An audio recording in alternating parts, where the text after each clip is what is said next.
차장을 내일 이제 소환 조사를 하게 됐습니다. 그렇기 때문에 아무튼 한 번 더 밀어붙일 가능성이 좀 있다고 보여지고요. 그렇군요. 예. 만약에 여기서 멈춰버리면 공수처로서는 좀 힘이 맥 빠지는 그런 모습을 국민들에게 보여주지 않나. 공수처가 어떤 결정을 할지는 아직 뭐 정해져 있지 않습니다만 네. 추가로 영장집행 시도할 가능성이 있다고 보시는 거예요, 최준 원장께서? 네, 좀 있다고 봅니다. 예. 네. 알겠습니다. 여상호 변호사께서는 이제 다른 방안도 생각해 볼 수 있다라고 이야기하신 거고요. 네. 알겠습니다. 예.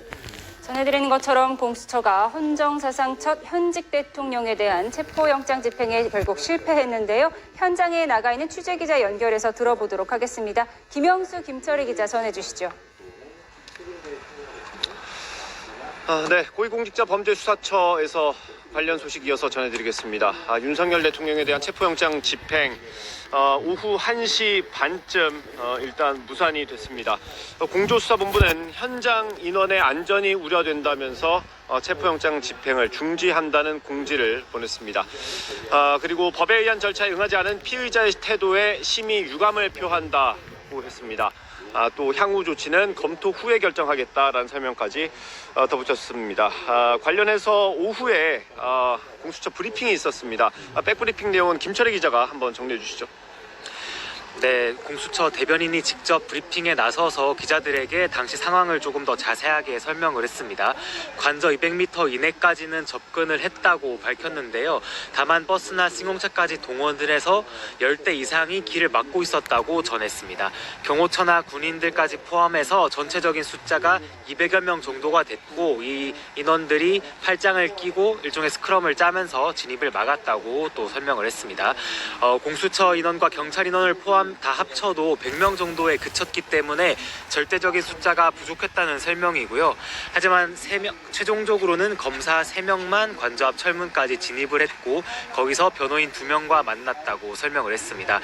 여기서 영장을 집행하겠다면서 영장을 제시를 했는데 변호인도 기존 입장을 되풀이하면서 진입을 허가하지 않았다고 합니다.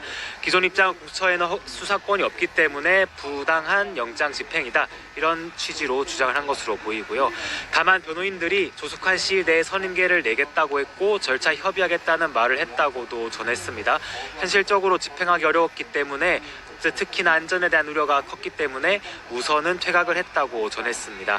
저지선이 전체적으로 3겹이 쌓여 있었다는 게 공수처 측 설명인데요. 1차적으로는 저희가 봤었던 그 문 앞에 있는 철문이 되겠고요. 그곳을 넘어서서도 또 다른 저지선이 있었다고 전했습니다. 먼저 첫 번째 저지선 같은 경우에는 경호처 직원들이 50명 정도가 배치가 됐고 여기에 경호처 차장이 나와서 경호법에 따라서 경호하겠다고 언급을 했다고 전했습니다. 이후에 다시 올라갔더니 버스 한 대가 더 있었고 언덕을 올라가는 길이 막혀 있어서 어쩔 수 없이 산길로 우회해서 들어갔어야 했다고 설명을 했습니다.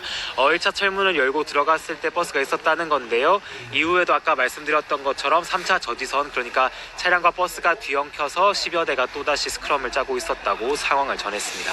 네, 종합을 해보면 공수처 관계자의 상황 설명을 종합을 해보면 총 3개 정도의 저지선이 있었던 걸로 보이고요. 그중에 2개는 뚫고 들어갔고 마지막에 있던 저지선은 차량이 10여 대가 있었고 또 경호처 직원들로 구성된 한 200여 명 정도 되는 사람들이 팔짱을 끼고 막고 있었다. 그러니까 아예 도로를 지나갈 수 없게끔 막고 있었다는 거고요. 그때 검사 3명만 관저 앞으로 가서 변호인 2명을 만났다는 겁니다. 이 변호인 2명은 아마 윤갑근 변호사 그리고 김홍일 전 방통위원장을 얘기하는 걸로 보입니다. 여기서 어떤 협의 과정이 있긴 했는데 둘 다 이견을 좁히지 못하고 다시 돌아온 걸로 보입니다. 오늘 이 체포영장을 집행하는 과정에서 일종의 몸싸움이 있었던 걸로 보입니다. 공조수사본부가 오늘 체포영장 집행 과정에 있었던 몸싸움에 대해서 그리고 체포영장 집행을 저지한 것에 대해서 경호처장과 차장에 대해 특수공무집행방해 혐의로 입건했다고 밝혔고요. 또 내일까지 출석을 요구했다고 합니다. 앞서 경찰 특수본이 구체적인 어떤 정황을 공개하기도 했습니다. 경호처의 저지선을 돌파하는 과정에서 몸싸움이 있었고 그 체포영장 집행을 막는 사람들이 군병력이라고 확인했습니다. 이 군병력은 육군 수방사라고 특정을 했고요. 체포영장 집행을 방해했다라고 말했습니다. 그러면서 집행을 방해한 군인들에 대해서도 입건 여부를 검토하겠다 있다고 밝혔습니다. 다만 아직까지 현장에서 현행범으로 체포된 상황은 사람은 없는 것으로 파악이 됐습니다.